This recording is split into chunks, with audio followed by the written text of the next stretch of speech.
올해 광복절은 73주년이 됩니다. 주님의 은혜 속에 오늘까지 지금까지 지켜주신 하나님 감사드리고 하나님께 찬양을 올려드립니다. 우리는 지난 2002년 6월에 역사적인 세계적인 큰 축제였던 월드컵 축구 경기를 한국과 일본이 공동으로 개최를 했습니다. 벌써 16년이 됐네요. FIFA라고 하는 국제축구연맹이 주관하는 것인데요, 이 FIFA에 가입된 나라가 유엔에 가입된 나라 숫자보다 더 많다. 놀라운 일 아닙니까?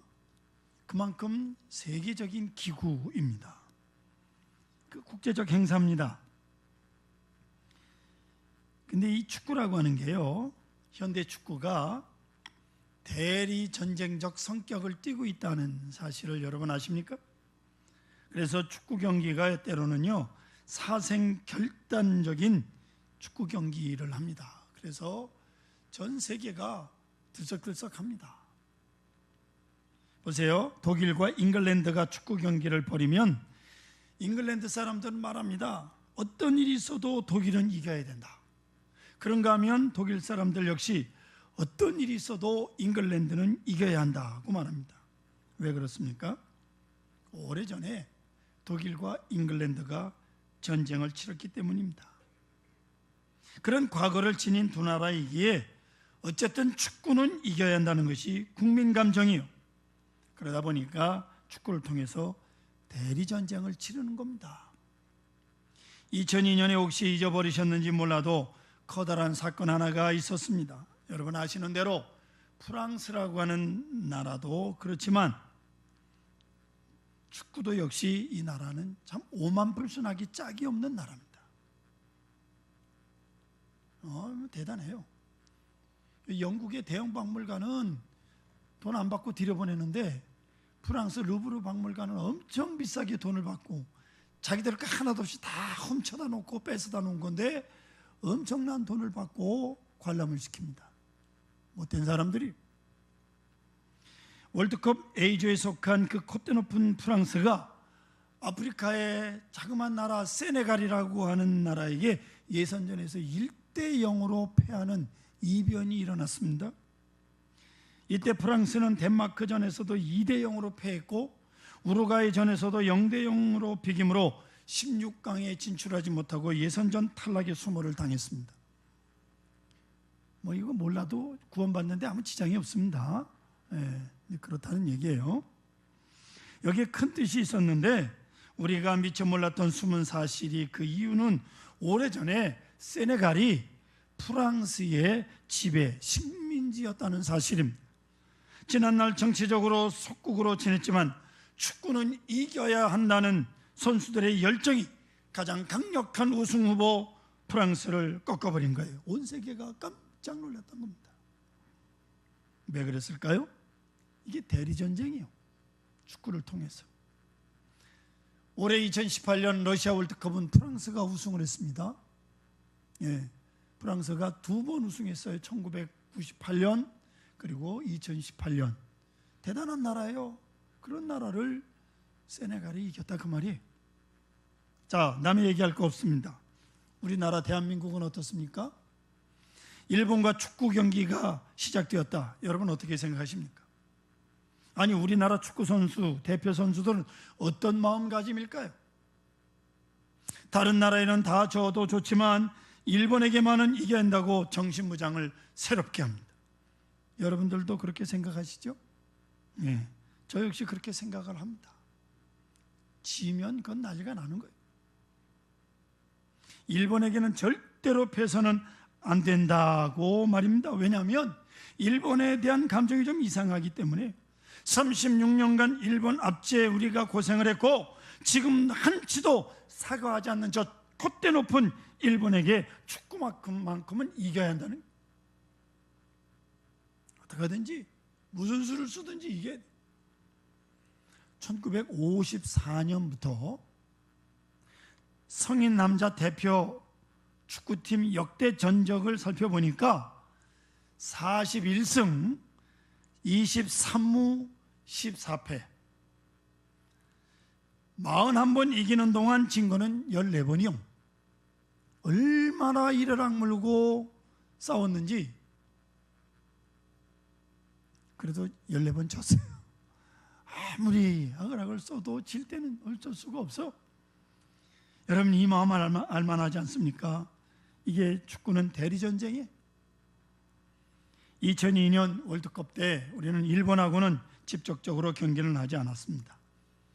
자, 여러분, 이제 성경으로 돌아가서 이스라엘의 역사를 살펴보겠습니다. 이스라엘은 애굽에서 무려 430년 동안 노예살이를 했습니다. 여러분, 이거 깊이 생각해 보세요. 430년이나 정말 엄청난 거 아닙니까? 우리는 지금 36년으로도 민족이 없어질 뻔했는데 이스라엘은 430년 동안이나 노예 생활을 했어요. 그냥 노예로 민족이 없어지고 마는 그런 상황입니다. 그런 가운데 구원의 역사가 이루어졌습니다. 이 구원의 역사에는 세 가지 의미가 있는데, 첫째는 자유적 성격이 있습니다. 억압과 고통, 노예 생활로부터 자유하는, 출애굽적인 자유하는 그런 성격이 첫째는 있고요. 두 번째, 승리의 의미가 있습니다. 애굽을 물리치고 애굽 나라가 망하고 이스라엘의 구원을 받는 겁니다. 싸우지 않고 이겼어요. 이기는 것, 승리가 자유요, 자유가 승리입니다. 승자에게만 자유가 있는 거죠. 세 번째, 이것은 기적이었습니다. 앞뒤 어디를 봐도, 어느 내용을 봐도 이것은 온전한 기적이요, 기적이 아니고는 이런 상상할 수도 없는 일입니다. 아십니까? 구원은 하나님의 일방적인, 창조적이고 적극적인 역사입니다. 여러분, 저와 여러분들이 무슨 구원받을 만한 행위를 한 적 있어요? 하나님께서 강제적으로 불러서 하나님의 자녀 삼아주신 겁니다. 할렐루야. 구원은 하나님의 절대적인 권한이에요. 430년 동안 노예 생활을 한 사람들, 이스라엘 백성들이 올시다. 그렇기 때문에 아무런 능력이 없어요. 출애굽은 상상도 못합니다. 노예 속에 태어나 노예로 사는 노예 근성이 있는 상황입니다. 그대로 노예로 살다가 죽어 없어질 사람들이요, 어쩌면 그저 조상적부터 옛날 이야기처럼 전해지는 전설, 전승을 따라서 우리는 아브라함의 후손이다, 우리는 애굽 사람이 아니다, 우리는 하나님께서 택한 선민이다, 그렇게 계속해서 자녀들에게 교육을 했지만 그것은 마음속에 있는 꿈과 같은 이야기고, 어찌 이들이 자유할 수 있고 이들에게 해방이 오리라고 생각조차 했겠습니까? 그런 독립운동을 했다는 이야기도 없고 그렇게 부르짖었다는 이야기도 없어요. 전혀 그럴 수도 없습니다. 전적으로 이스라엘 백성들은 무능했습니다. 얼마나 무능했는지 몰라요. 이때 하나님께서 430년 동안 섭리하시고, 하나님께서 모세와 같은 지도자를 미리 준비하시고 모세를 보내시고 그와 함께 역사하셔서 위대한 출애굽 해방의 역사를 이루셨습니다. 할렐루야. 네. 자, 그러면 이렇게 하나님은 오랫동안 준비하고 계셨는데 이스라엘 백성들이 한 일은 무엇입니까? 하나님께서 원하셨던 건 뭘까요? 이스라엘 백성들에게 내가 이렇게 준비하니까 너희들도 마음 준비를 해라, 이거 아닙니다. 오직 하나님은 믿음과 순종을 요구하셨습니다. 오직 믿고 순종하라, 그리하면 구원을 얻으리라고 철저하게 믿음을 요구하셨습니다. 바로 이 믿음이 문제예요. 이 믿음만 있으면 구원을 받는 겁니다. 이건 기적이에요. 사람의 일이 아니고요, 하나님의 역사였습니다. 자, 보세요. 10가지 재앙, 그게 사람이 할 수 있는 일입니까? 홍해가 갈라져 건너가는 거, 그 사람이 할 수 있어요? 쓴물이 변하여 단물 되는 거, 그 사람이 할 수 있는 일이냐고요? 하나에서 10가지 다 기적인데, 성도 여러분 보세요. 이 기적 속에서 하나님의 백성, 이스라엘 백성들이 이것을 어떻게 받아들이느냐 하는 것이 문제예요.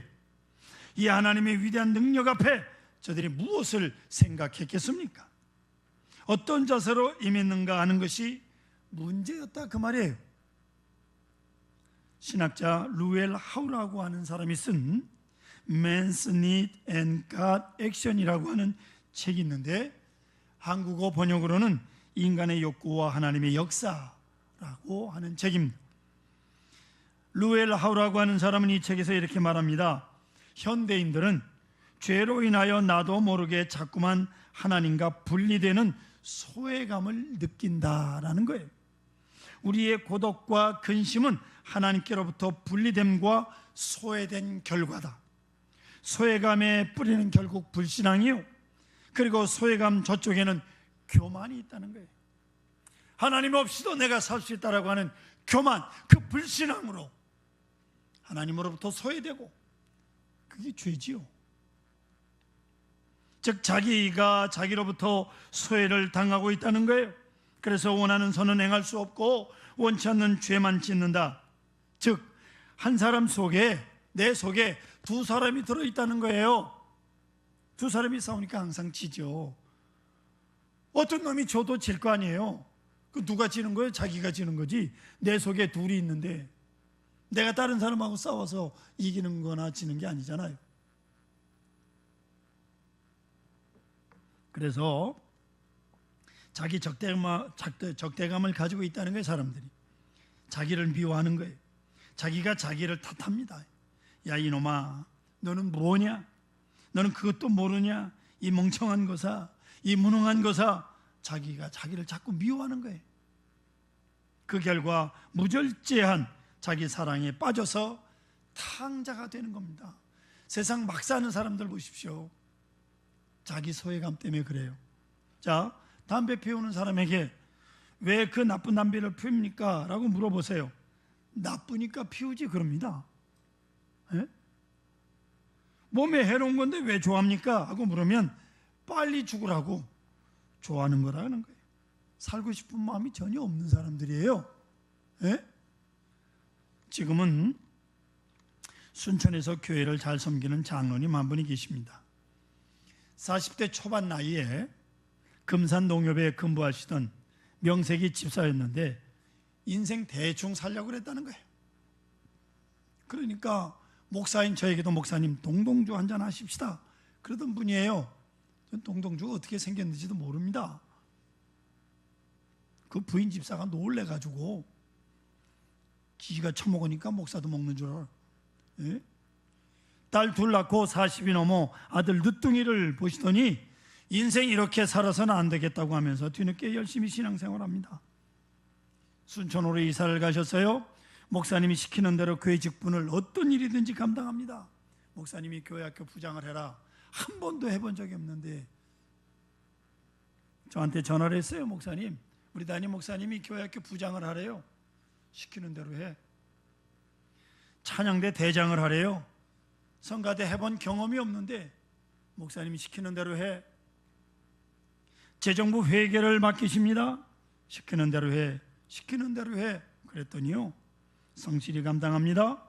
순천 동북교회에서 10년 만에 장로님으로 안수받고 교회를 잘 섬기고 지금은요 엄청난 물질의 축복을 받았습니다. 저한테 장문의 문자를 보냈어요. 고등학교 나와서 별 볼 일 없이 농협의 은행원으로 지내던 제 하나님의 은혜로 대학도 다니고 대학원도 다니고 지금 그 명함까지 아직 찍어서 보냈더라고. 뭐 하느니 무지무지 많어. 여기저기 바쁘게. 그래서 제가 그랬죠. 마누라 잘 만난 줄 알라고 그렇게 문자로 보냈어요. 제가 그랬어요. 마누라 잘 만난 줄 알아라. 믿음으로 변화되기 전에는 인간의 관계가 모두 적대감을 가지고 살아가는 거예요.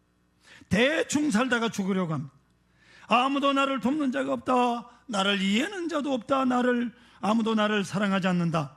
전부 내가 망하기만을 바라고 있다 하면서 주변 사람들을 전부 적으로 보고 피해 의식 속에 살아가는 거예요. 그러니 그런 사람 건드리기만 하면 어떻게 되냐? 터지는 거예요. 싸우려고 달려드는 거예요. 여러분 그런 사람 건드리지 말아요. 건드려서 좋을 거 하나도 없습니다. 이 모두가 자기 소외감을 가지고 이웃과의 관계에서도 소외감을 가지는 데 대하기 때문입니다. 더구나 하나님과의 관계에서도 소외감을 느끼는 사람, 하나님의 능력, 하나님의 은혜, 그것을 그대로 받아들이질 못해요. 하나님께서 당신을 사랑하십니다 하면 나 같은 죄인을 사랑할 리가 없다는 거예요. 하나님께서 당신을 위하여 아들을 보내셔서 십자가 지게 하셨습니다 하면 그건 옛날 얘기죠 하고 받아들이질 않아요. 그리고는 하나님을 두려운 하나님으로 대합니다. 성도 여러분, 스스로에게 이 시간 물어보십시오. 하나님께서는 당신의 모든 것을 아십니다 라고 제가 물으면, 그렇게 말씀을 드리면 여러분 이 말에 대해서 안도감과 행복감으로 느껴집니까? 아니면 두려움으로 느껴집니까? 한번 물어보겠습니다. 하나님께서 당신들의 모든 것을 아십니다. 행복하십니까? 두려우십니까? 하나님의 능력, 이거 잘 기억하십시오. 내가 심은 대로 거둘 것이요 라고 하면 하나님 앞에 평안함이 있습니까? 아니면 두려움이 있습니까? 바로 그게 문제예요. 지금까지 내가 심은 게 없으니까 지금 죽으면 하나님 앞에 가면 큰일 나겠거든. 그러니 두려울 수밖에. 여러분, 심은 대로 거둡니다. 아멘. 심은 대로 거둔다고요. 하나님의 능력과 하나님의 은혜, 그 기적, 이것을 믿지 못하고 받아들이지도 않습니다. 그 능력은 능력이요, 은혜는 은혜로 받아들이지 못하는 거예요. 이 하나님의 위대한 구원의 능력을, 기적을 보면서 기적 속에 내가 있고 기적 속에 사랑이 있고 기적 속에 은혜가 있음을 알고 오 하나님 아버지 감사합니다 하고 받아들여야 하는데, 그것이 하나님의 뜻인데 바로 그것을 받아들이지 못하는 것이 현대인들의 모습이라는 거예요. 그리고 이 구원의 역사 속에 심판이 있습니다. 여러분 잘 보세요. 이스라엘에게는 출애굽이 구원이지만 애굽 사람들에게는 심판이 올시다. 동시에 이루어지는 거예요. 한 가지 사건을 통해서 이스라엘은 구원, 애굽은 멸망, 이렇게 되는 거예요. 같은 사건 속에서 이거 잊지 마십시오. 아시죠? 하나님께서 바로의 강팍한 마음을 심판하셨는데 하나님께서 바로를 무조건 심판하신 게 아니에요. 얼마나 하나님이 자비하신 분인가 보십시오. 자, 10가지 재앙을 한번 보세요. 여러분 인간적으로 생각해 봅시다. 이 바로가 얼마나 미련한 사람인지 재앙을 보면서 깨달아야 되잖아요. 재앙이 하나, 둘, 셋 하고 가는 동안에 정신을 차려야 돼. 10가지 재앙을 왜 다 받느냐 이 말이에요. 예? 결국 장자 자기 아들이 죽는 걸 보고서야, 그 전에 깨달았으면 자기 아들 안 죽잖아. 이 바로 왕이 얼마나 완악한 사람입니까? 또 얼마나 미련하냐면 홍해같이 쫓아가 그 바닷속에 따라 들어가 죽어요. 오늘 성경에 그랬잖아요. 다 죽었어. 회개할 기회를 10번이나 줬는데 하나님께서 긍휼히 여기셨는데 회개하지 않습니다. 완악하기 때문에 망하는 걸 아시겠습니까? 그가 심판받을 만한 충분한 이유가 있잖아요.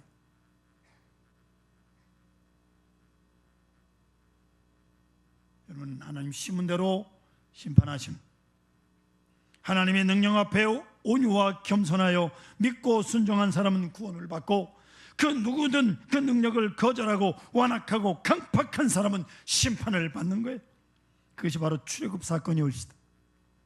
성경 히브리 3장 8절과 15절에 보면 너희 마음을 완고하게 하지 말라 그랬는데, 전에 쓰던 개혁성경에 보면 너희 마음을 강팍해 하지 말라 그랬어요.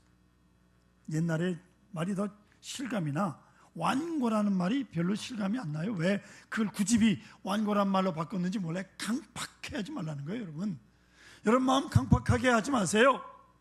사랑하는 성도 여러분, 마음 악하게 먹지 말라 그 말이에요. 혹 잘못된 생각이 있더라도 하나님 말씀이 들려질 때 곧 회개하세요. 예? 말씀을 거절하고 강팍해지고 강팍해지면 그대로 심판을 받게 되는 거예요. 하나님께서도 어쩔 수가 없어요. 강팍해진 사람 마음을 강팍하게 하는데 어떻게 해요? 하나님 말씀이 들려지거든, 은혜가 되거든 회개하시기를 축원합니다. 그게 사는 길이요, 복 받는 길이에요. 어거스틴이 아주 재미있는 말을 했어요. 하나님께서 못하시는 일이 있다는. 여러분, 하나님 못하시는 일이 있어요? 없어요? 없어요. 전능하신 분인데. 그런데 뭘 못하시느냐? 회개하지 않는 죄인을 구원할 수가 없다는 거예요. 아멘. 아멘. 회개하지 않는 죄인을 구원할 재간이 없어. 하나님도 어쩌겠습니까? 저 강팍한 마음의 바로를, 그래서 홍해에서 수장이 되는 거예요. 깊이 생각해야 될 문제 올시다.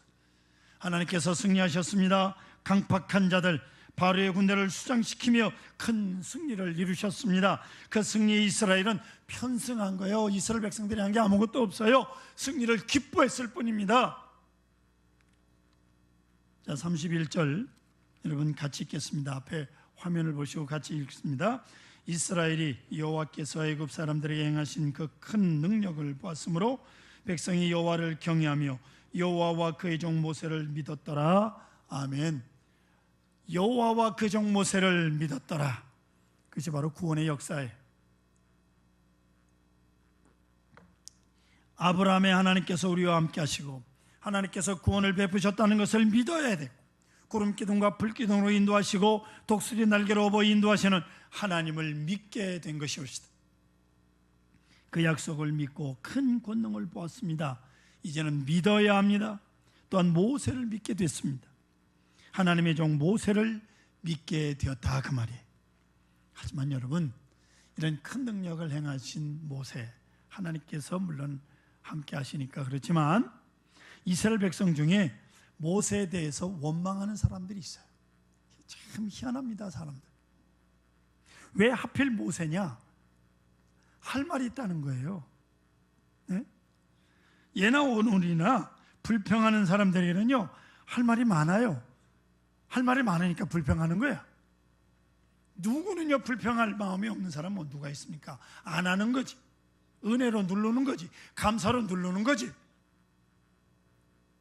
보세요. 이스라엘 백성들이 뭐라고 불평하느냐? 모세는 우리가 노예로 고생할 때 바로 궁전에서 왕자로 40년 동안 호의호식하면서 살았다는 거야. 사실이지. 우리가 더구나 애굽 사람을 때려 죽이고 도망해서 광야에 나가 처자식을 크며 40년간 편안하게 산 사람이다. 우리는 노예로 죽을 고생을 할 때 이런 과거가 있는 사람이다, 그 말이에요. 요새 말로 말하면 지도자가 될 자격이 없다, 대통령이 될 자격이 없다, 그 말이에요. 그러나 성도 여러분 아십시오. 하나님께서 뭐라고 말씀하십니까? 내 종 모세를 보내노라. 이거 잊지 마세요. 누가 보내셨습니까? 하나님 보내신 거예요. 사람으로는 결함이 있어요. 결점이 있어요. 하나님이 보내신 사람이에요. 하나님께서 모세와 같이 하셨습니다.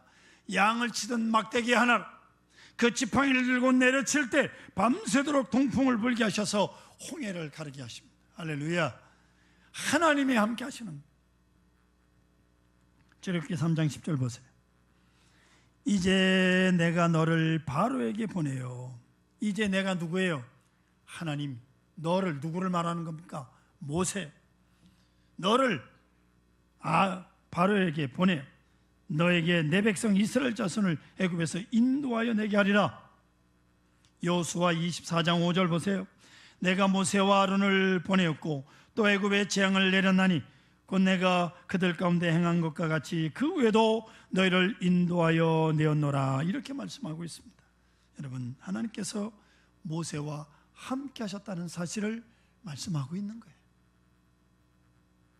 이 말은 모세가 하는 일은 내가 하는 일이요, 모세가 하는 일은 내가 하는 일은 모세가 하는 일이다. 하나님을 믿느냐? 또 모세를 믿어라. 내가 모세를 보내었다는 것을 믿어라, 그 말씀이에요. 하나님의 말씀이 모세 입에 함께 하셨습니다. 모세 전생애 속에 하나님께서 함께 하셨습니다. 바로 이것을 이스라엘 백성들이 믿는 거예요. 이 믿음으로 애굽을 나왔고 그리고 가나안을 향해 가게 된 것이옵시다. 백범일지 김구 선생 그 자신의 이야기를 백범일지라는 책에서 하고 있습니다.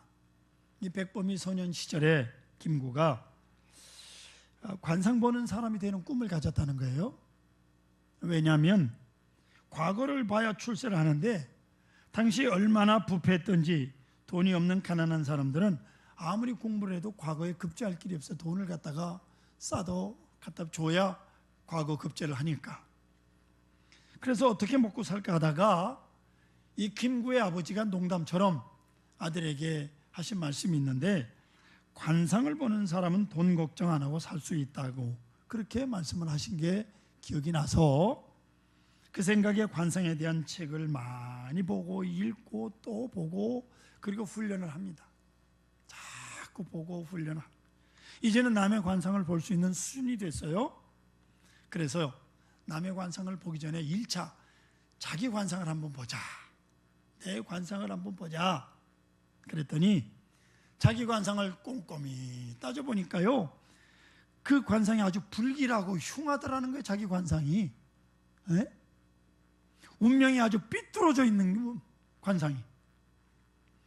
내 관상이 이 모양인데 남의 관상을 어떻게 보는가. 그래서 관상 보는 걸 그만두었다는 겁니다.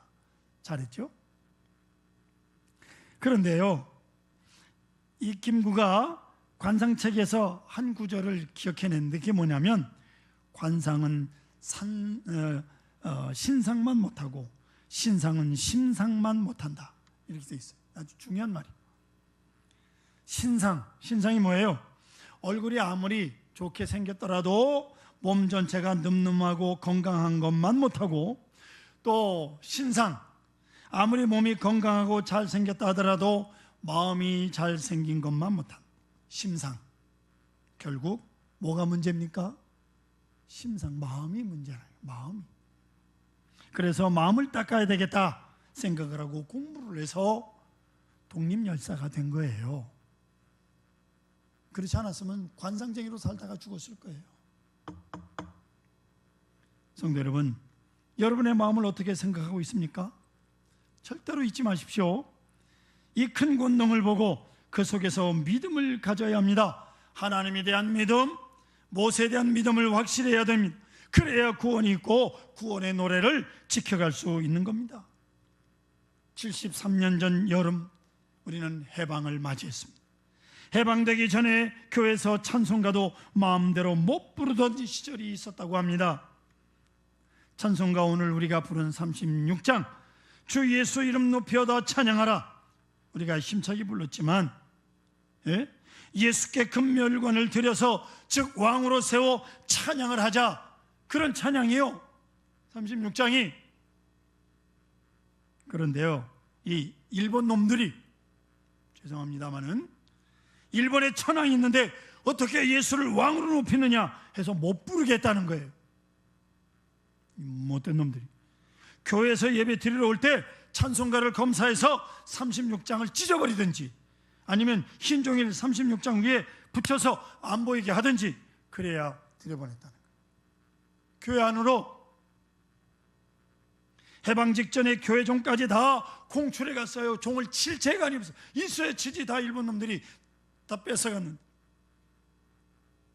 해방이 됐습니다. 종을 만들어서 치면서 치는 사람들이 눈물을 흘려요. 또 마음껏 36장 찬송을 부르고 또 불렀어요. 자유의 노래, 해방의 노래를 불렀다, 그 말이 옳시다. 이것은 기적입니다. 하나님께서 우리 민족에 주신 기적이 하나님의 은혜였습니다. 그 은혜 안에 있음을 여러분 깊이 기억하시고 행복한 신앙생활들 되시기를 축원합니다.